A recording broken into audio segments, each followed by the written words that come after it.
And once I saw a moody, white-faced cow in the sage by the road as we flitted by. It was like riding a railroad train, just as steady and just as straight. By and by, we came to a town, slowed down. Montana Slim said, piss call. But the Minnesotans didn't stop and went right on through. Damn, I gotta piss. Go over to the side, said somebody. Well, I will, he said. And slowly, as we all watched, he inched to the back of the platform on his ass, holding on as best he could till his legs dangled over. Somebody knocked on the window of the cab to bring this to the attention of the brothers. Their great smiles broke as they turned. Just as Slim was ready to proceed, precarious as it was already, they began zigzagging the truck at 70 miles an hour. He fell back a moment. We saw a whale's spout in the air. He struggled back to get to a sitting position, and they swung the truck. Wham! Over he went on his side, pissing all over himself. In the roar, we could hear him faintly cursing, the whine of a man far across the hills. Damn! Damn! He never knew we were doing this deliberately. He just struggled with his lot, and just as grim as Job. When he was finished, as such, he was wringing wet. And now he had to edge and shimmy his way back with a most woebegone look, and everybody laughing, except for the sad blonde boy and the Minnesotans roaring in the cab. I handed him the bottle to make up for it. What the hell? He said. Was they doing that on purpose? They sure were. Well, damn me, I didn't know that.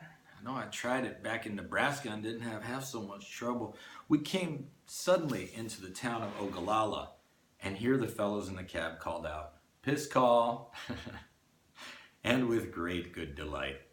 Slim stood sullenly by the truck, ruining a lost opportunity. The two Dakota boys said goodbye to everybody and figured they'd start harvesting here. We watched them disappear in the night towards the shacks at the end of the town where the lights were burning, where a watcher of the night in jeans said that the employment men would be. I had to buy more cigarettes. Jean and the blonde boy followed me to stretch their legs. We walked to the least likely place in the world, a kind of lonely plain soda fountain for local teenage girls and boys. They were dancing, a few of them, to the music on the jukebox. There was a lull when we came in.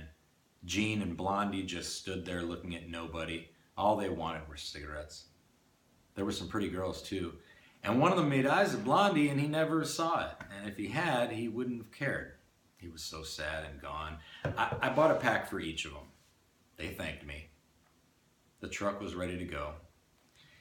It was getting on midnight now and cold. Gene, who'd been around the country more times than he could count on his fingers and toes, said the best thing to do now was for all of us to bundle up under a big tarpaulin or we'd freeze. In this manner, with the rest of the bottle, we kept warm as the air grew ice cold and pinched our ears.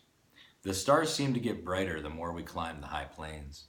We were in Wyoming now. Flat on my back, I stared straight up at the magnificent firmament, glorying in the time I was making and how far I'd come from sad Bear Mountain. After all, how everything worked out in the end, and tingling with kicks at the thought of what lay ahead of me in Denver. Whatever it would be, and good enough for me. And Mississippi Gene began to sing a song. He sang it in a melodious, quiet voice with a river accent. And it was just as simple as like, I got a pretty girl, she's sweet 16. She's the prettiest thing you ever seen. Repeating it with other lines thrown in, all concerning his life in general and how far he'd been and how he wished he could go back to her, but he done lost her. I said, Gene, that's the prettiest song. It's the sweetest. I know, he said with a smile. I hope you get where you're going and be happy when you do. I always make out and move along one way or the other. Montana Slim was asleep. He woke up and said to me, hey, Blackie, how about you and me go making Cheyenne together tonight before you go to Denver? Sure thing. I was drunk enough to go for anything. And the truck reached the outskirts of Cheyenne. We saw the high red lights of the local radio station, and suddenly we were bucking through the great strange crowd of people that poured in on both sidewalks. "Hell's bells! It's Wild West week," said Slim.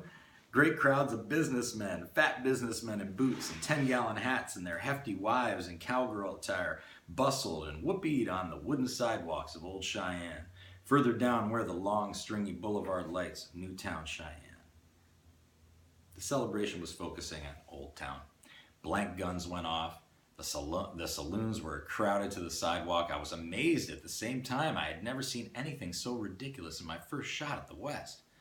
I was seeing to what absurd devices it had fallen to keep its proud tradition. Man, I rubbed my eyes.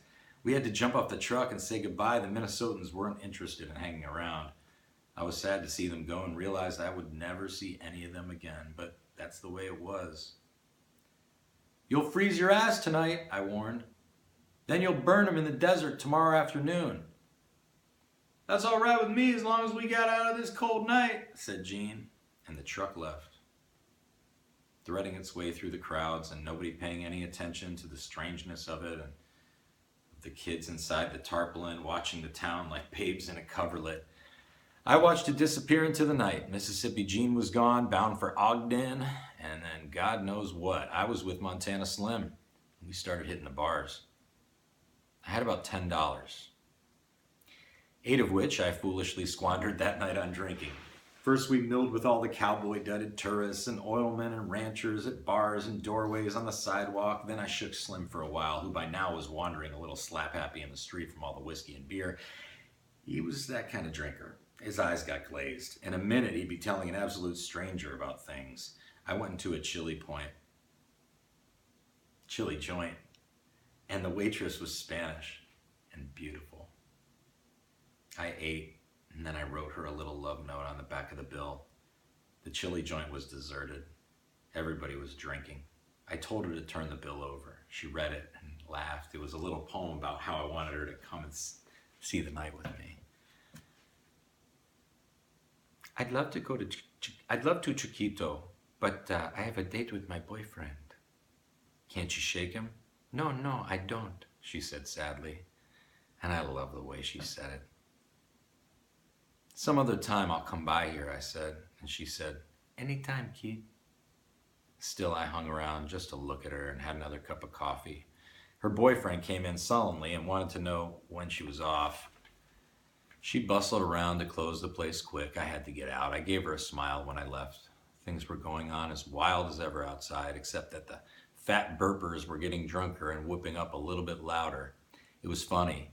There were Indian chiefs wandering around in big headdresses and really solemn among the flush, drunken faces. I saw Slim tottering around and joined him. He said, "I just wrote a postcard to my pa in Montana. You reckon you can find a mailbox and put it in?"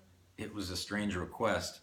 He gave me the postcard and tottered through the swinging doors of a saloon. I took the card, went to the box, and took a quick look at it. "Dear Pa, I'll be home Wednesday. Everything's all right with me, and I hope the same's with you. Richard."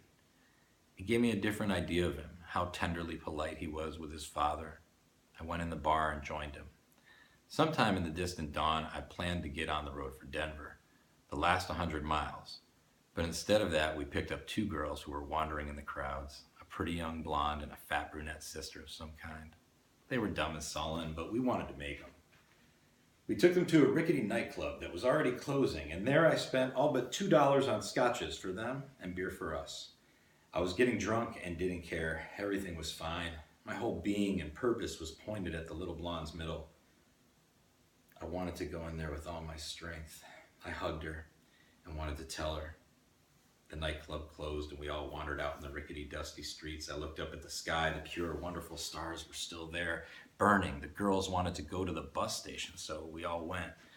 But they apparently wanted to go there to meet some sailor who was there waiting for them, a cousin of the fat girls, and the sailor had friends with him. I said to the blonde, "What's up?" She said she wanted to go home in Colorado, just over the line, south of Cheyenne.